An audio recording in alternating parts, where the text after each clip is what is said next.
Dan Williams, Survive Outdoors, where we do wilderness medicine videos. We try to teach you how to stay safe in the outdoors and how to prevent getting injured, and some gear reviews. If you like that, hey man, subscribe. It would really be helpful. Today we're doing how to avoid and prevent high altitude sickness. Later we're going to get into HAP, H-A-P-E, high altitude pulmonary edema, and HACE, the real bad one. High risk of death is high altitude cerebral edema. Okay, so how do you prevent and treat high altitude sickness?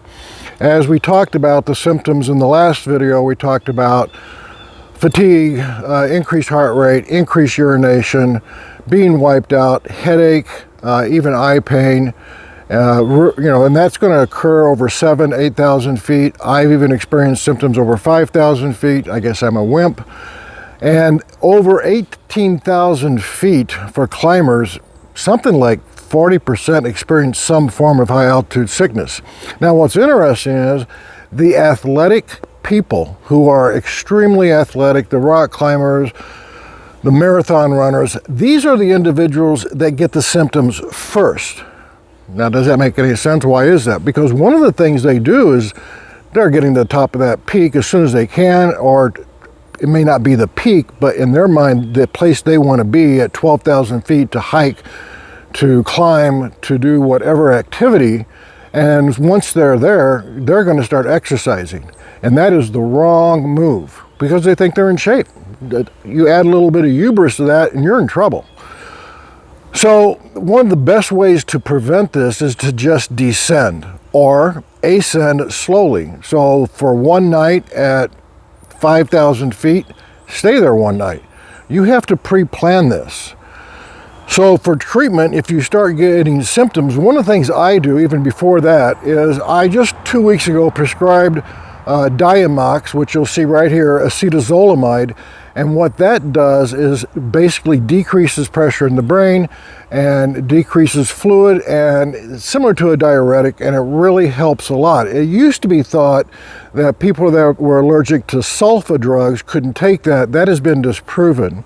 And I just prescribed it. It's 125 or 250 milligrams twice a day. Start it 3 days before you go out climbing or hiking, and it helps. I've taken it when I went out to Snowmass, Colorado, and it helped me tremendously.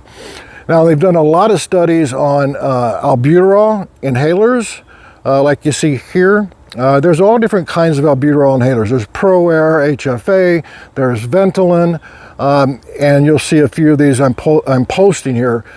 And what that does is, we knew it worked like 10, 15 years ago, but it also expands the alveoli. Those are the little sacs in the lungs. So your bronchioles go down, they branch off again, they branch off again.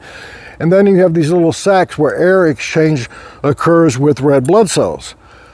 It's at that area where fluid gets pushed into those sacs, and we knew the albuterol helped fill that, clear that. But what also it does is that when that fluid starts filling up, like a precursor to pulmonary edema, where water gets in the lungs, what these inhalers do is help push that fluid out. They've done some studies with salmeterol and fluconazole, which is right here. That is a combination, is an Advair discus inhaler that has the steroid in it, the fluconazole.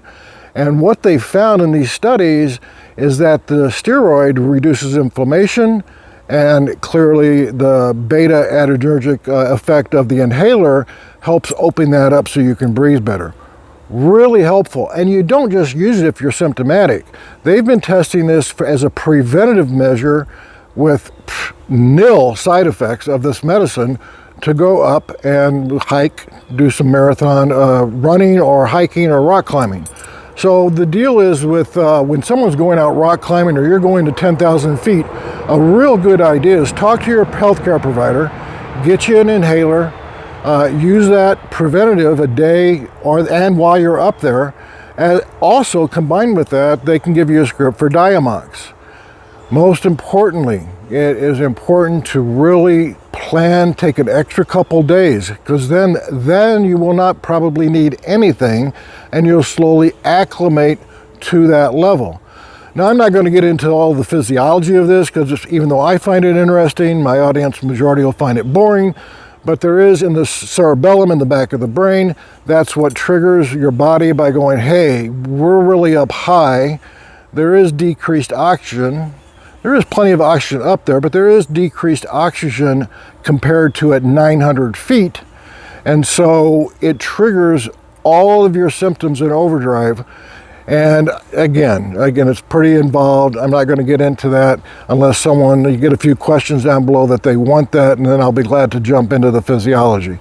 So how do you avoid and prevent high altitude sickness? Those are the best ways. Keep your inhaler in your pack. Diamox, get a script from your healthcare provider. They should have no problem filling that at all when you tell them what you're doing. And then slowly acclimate before you go up into the mountains.